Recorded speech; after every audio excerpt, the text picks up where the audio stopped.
28 septembre, Néhémie chapitre 11 à 13. Les chefs du peuple s'établirent à Jérusalem. Le reste du peuple tira au sort pour qu'un sur 10 vînt habiter Jérusalem, la ville sainte, et que les autres demeurassent dans les villes. Le peuple bénit tous ceux qui consentirent volontairement à résider à Jérusalem.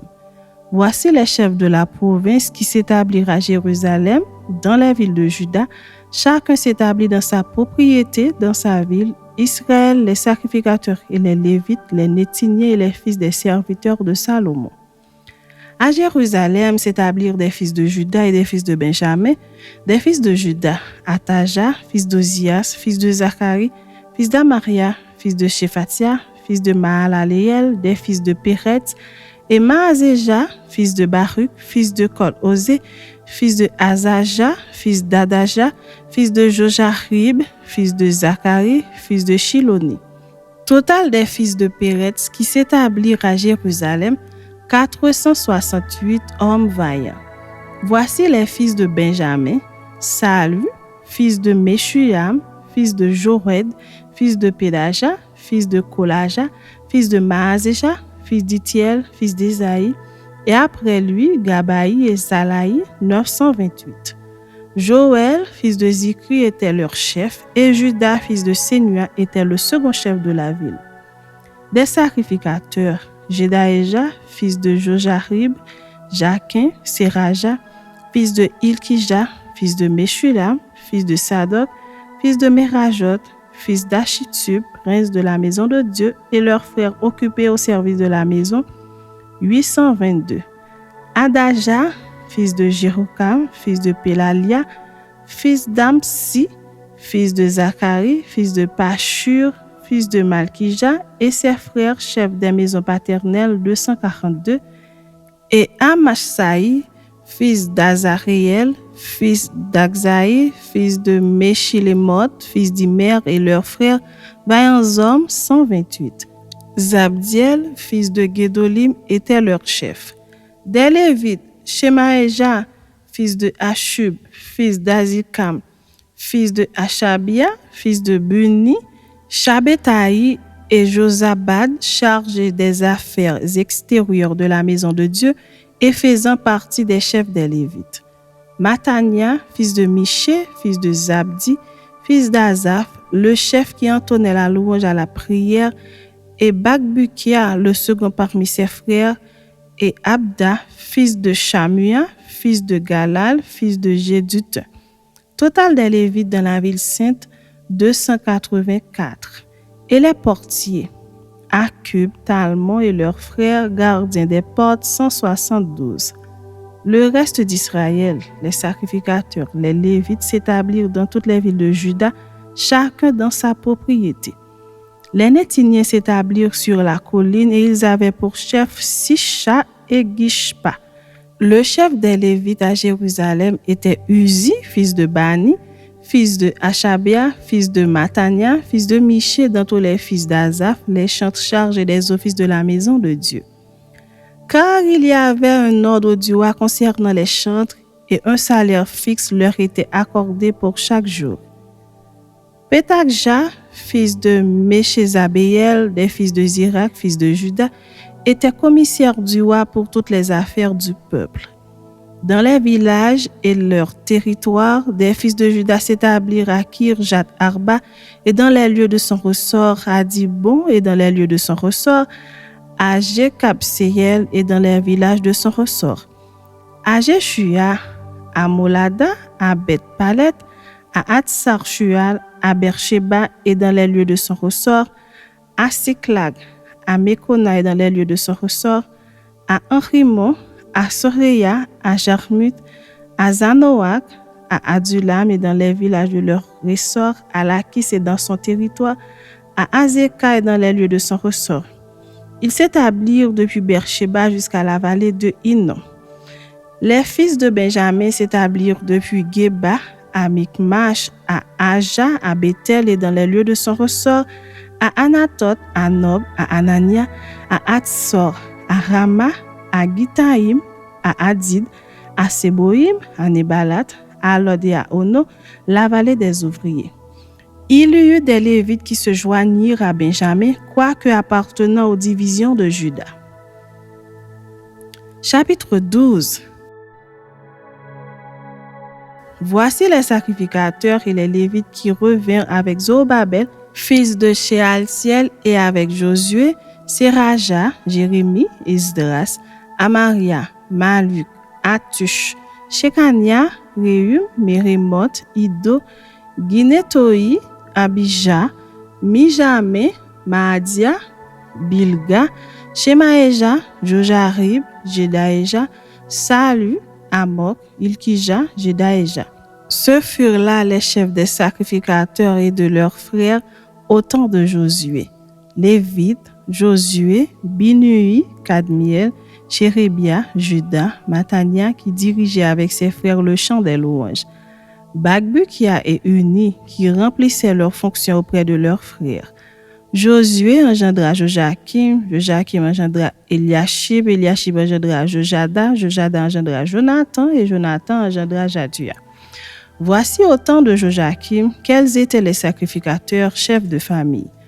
Pour Seraja, Miraja, pour Jérémie et Anania, pour Esdras, Meshulam, pour Amaria, Jokanan, pour Meluki, Jonathan, pour Shebania, Joseph, pour Harim, Adna, pour Merajot, Elkaï, pour Iddo, Zacharie, pour Gineton, Meshulam, pour Abijah, Zikri, pour Benjamin et Mohadia, Piltaï, pour Bilga, Shamua, pour Shemaéja, Jonathan, pour Jojarib, Matnaï, pour Jedaéja, Uzi, pour Salaï, Kalaï, pour Amok, Héber, pour Ilkija, Achabia, pour Jedaéja, Netaniel, autant d'Eliashib, de Jojada, de Jokanan et de Jadua, les Lévites, chefs de famille et les sacrificateurs furent inscrits sur le règne de Darius le Perse. Les fils de Lévi, chefs de famille, furent inscrits dans le livre des chroniques jusqu'au temps de Jokanan, fils d'Eliashib. Les chefs des Lévites, Achabia, Chérébia et Josué, fils de Kadmiel, et leurs frères avec eux, les uns vis-à-vis des autres, étaient chargés de célébrer et de louer l'Éternel selon l'ordre de David, homme de Dieu. Matania, Bagbukia, Abdias, Meshulam, Talmon et Akub, portiers, faisaient la garde au seuil des portes. Ils vivaient au temps de Joachim, fils de Josué, fils de Jotsadak, et au temps de Néhémie, le gouverneur, et Esdras, le sacrificateur et le scribe. Lors de la dédicace des murailles de Jérusalem, on appela les Lévites de tous les lieux qu'ils habitaient et on les fit venir à Jérusalem afin de célébrer la dédicace et la fête par des louanges et par des chants au son des cymbales, des luttes et des harpes. Les fils des chantres se rassemblèrent des environs de Jérusalem, des villages des Nétophaciens, de Beth-Gilgal et du territoire de Géba et d'Azmavet, car les chantres s'étaient bâtis des villages aux alentours de Jérusalem. Les sacrificateurs et les Lévites se purifièrent et ils purifièrent le peuple, les portes et la muraille. Je fis monter sur la muraille les chefs de Juda et je formai 2 grands chœurs. Le premier se mit en marche du côté droit sur la muraille vers la porte du fumier.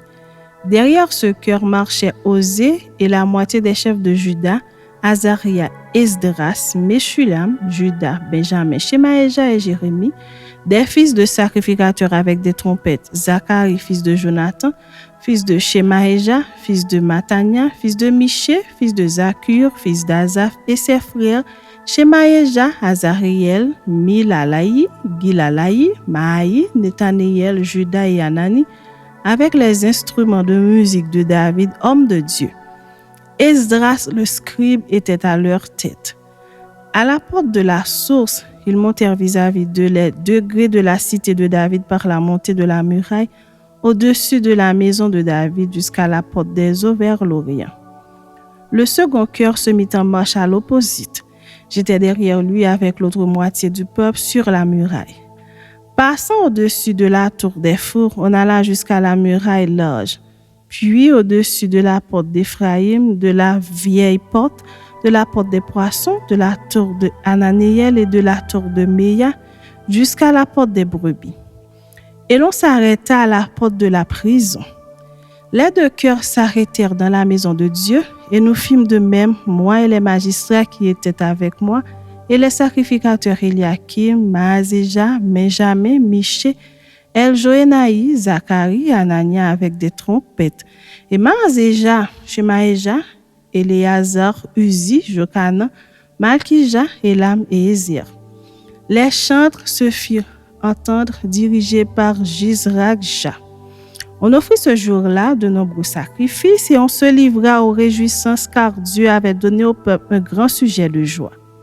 Les femmes et les enfants se réjouirent aussi et les cris de joie de Jérusalem furent entendus au loin.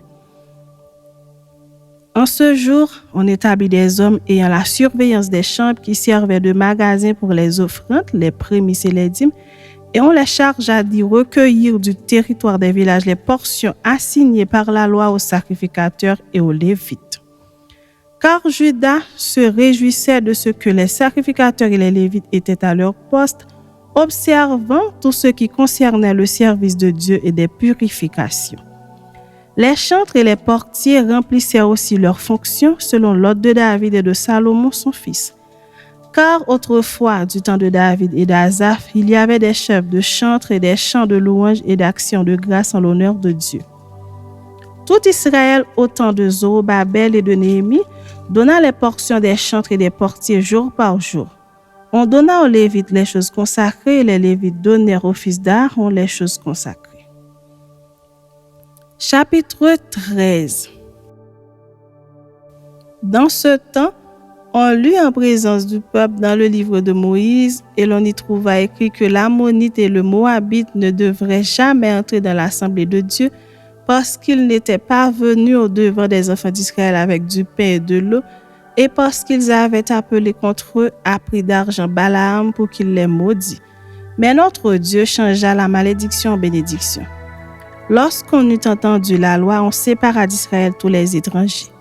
Avant cela, le sacrificateur Eliashib, établi dans les chambres de la maison de notre Dieu et parent de Tobija, avait disposé pour lui une grande chambre où l'on mettait auparavant les offrandes, l'encens, les ustensiles, la dîme du blé, du mou et de l'huile, ce qui était ordonné pour les Lévites, les chantres et les portiers, et ce qui était prélevé pour les sacrificateurs. Je n'étais point à Jérusalem quand tout cela eut lieu, car j'étais retourné auprès du roi la 32e année d'Artaxerxès, roi de Babylone. À la fin de l'année, j'obtins du roi la permission de revenir à Jérusalem et je m'aperçus du mal qu'avait fait Eliashib en disposant une chambre pour Tobija dans les parvis de la maison de Dieu. J'en ai prouvé un vif déplaisir et je jetai hors de la chambre tous les objets qui appartenaient à Tobija. J'ordonnai qu'on purifiât les chambres et j'y replaçai les ustensiles de la maison de Dieu, les offrandes et l'encens. J'appris aussi que les portions des Lévites n'avaient point été livrées et que les Lévites et les chantres chargés du service s'étaient enfuis chacun dans son territoire. Je fis des réprimandes aux magistrats et je dis: pourquoi la maison de Dieu a-t-elle été abandonnée? Et je rassemblai les Lévites et les chantres et je les remis à leur poste. Alors tout Juda apporta dans les magasins la dîme du blé, du mou et de l'huile. Je confiai la surveillance des magasins à Shelemia, le sacrificateur, à Sadok, le scribe, et à Pédaja, l'un des Lévites, et je leur adjoignis Anan, fils de Zakur, fils de Matania, car ils avaient la réputation d'être fidèles. Ils furent chargés de faire les distributions à leurs frères. Souviens-toi de moi, ô mon Dieu, à cause de cela, et n'oublie pas mes actes de piété à l'égard de la maison de mon Dieu et des choses qui doivent être observées. À cette époque, je vis en Juda des hommes foulés au pressoir pendant le sabbat, rentrer des gerbes chargées sur des ânes, même du vin, des raisins et des figues, et toutes sortes de choses, et les amener à Jérusalem le jour du sabbat. Et je leur donnais des avertissements le jour où ils vendaient leurs denrées. Il y avait aussi des Tyriens établis à Jérusalem qui apportaient du poisson et toutes sortes de marchandises et qui les vendaient aux fils de Juda le jour du sabbat et dans Jérusalem. Je fis des réprimandes aux grands de Juda et je leur dis: que signifie cette mauvaise action que vous faites en profanant le jour du sabbat? N'est-ce pas ainsi qu'ont agi vos pères, et n'est-ce pas à cause de cela que notre Dieu a fait venir tous ces malheurs sur nous et sur cette ville? Et vous, vous attirez de nouveau sa colère contre Israël en profanant le sabbat. Puis j'ordonnai qu'on fermât les portes de Jérusalem avant le sabbat, dès qu'elles seraient dans l'ombre, et qu'on ne les ouvrît qu'après le sabbat. Et je plaçai quelques-uns de mes serviteurs aux portes pour empêcher l'entrée des fardeaux le jour du sabbat. Alors les marchands et les vendeurs de toutes sortes de choses passèrent 1 ou 2 fois la nuit hors de Jérusalem. Je les avertis en leur disant: pourquoi passez-vous la nuit devant la muraille? Si vous le faites encore, je mettrai la main sur vous. Dès ce moment, ils ne vinrent plus pendant le sabbat. J'ordonnai aussi aux Lévites de se purifier et de venir garder les portes pour sanctifier le jour du sabbat. Souviens-toi de moi, ô mon Dieu, à cause de cela, et protège-moi selon ta grande miséricorde. À cette même époque, je vis des Juifs qui avaient pris des femmes asdodiennes, ammonites, moabites. La moitié de leurs fils parlaient l'asdodien et ne savaient pas parler le juif. Ils ne connaissaient que la langue de tel ou tel peuple. Je leur fis des réprimandes, je les maudis, j'en frappai quelques-uns, je leur arrachai les cheveux et je les fis jurer au nom de Dieu en disant: vous ne donnerez pas vos filles à leurs fils et vous ne prendrez leurs filles ni pour vos fils ni pour vous. N'est-ce pas en cela qu'a péché Salomon, roi d'Israël? Il n'y avait point de roi semblable à lui parmi la multitude des nations. Il était aimé de son Dieu et Dieu l'avait établi roi sur tout Israël. Néanmoins, les femmes étrangères l'entraînèrent aussi dans le péché. Faut-il donc apprendre à votre sujet que vous commettez un aussi grand crime et que vous péchez contre notre Dieu en prenant des femmes étrangères? Un des fils de Jojada, fils d'Eliashib, le souverain sacrificateur, était gendre de Sambala, le Horonite. Je le chassai loin de moi. Souviens-toi d'eux, ô mon Dieu, car ils ont souillé le sacerdoce et l'alliance contractée par les sacrificateurs et les Lévites. Je les purifiai de tout étranger et je remis en vigueur ceux que devaient observer les sacrificateurs et les Lévites, chacun dans sa fonction, et ce qui concernait l'offrande du bois aux époques fixées, de même que les prémices. Souviens-toi favorablement de moi, ô mon Dieu.